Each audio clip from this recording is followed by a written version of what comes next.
ఏ ఊరు ఇది? ఏ ఊరు?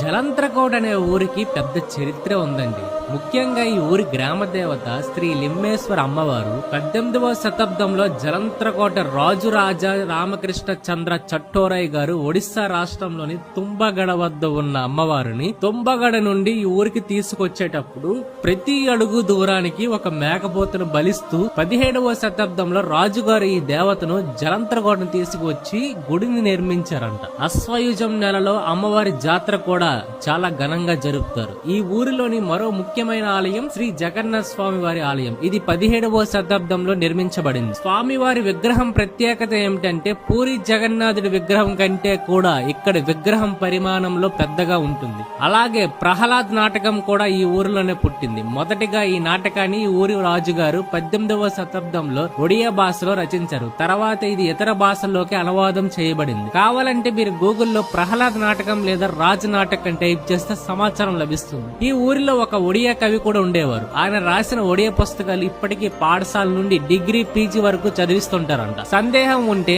ఆంధ్ర ఒడిశా సరిహద్దు ప్రాంతంలో ఉండే ఒడియా మీడియం చదివే పిల్లల పుస్తకాల్లో చూడవచ్చు. ఆయన రాసిన ప్రసిద్ధ రచనలు ఏంటంటే కిశోర్ చంద్రనంద చంపు, రత్నాకర్ చంపు, చంద్రకళ, సర్పజనన. అలాగే జలంత్రకోట రాజుగారు 300 ఏళ్ల క్రితం కట్టించిన కొన్ని నిర్మాణాలు ఇప్పటికీ కనిపిస్తాయి. జలంత్రకోట మొత్తం దేవాలయాలతో నిండి ఉండడం వల్ల ఈ ఊరు ప్రత్యేకమైన ఆధ్యాత్మిక కేంద్రంగా పేరు పొందింది. ఈ ఊరి దేవాలయాల గురించి మన శ్రీకాకుళం జిల్లా చరిత్ర పుస్తకాలలో కూడా వివరాలు ఉన్నాయి. ఇంకొక విషయం, జలంత్రకోట రాజుగారు మన విజయనగరం రాజుగారి అల్లుడంట.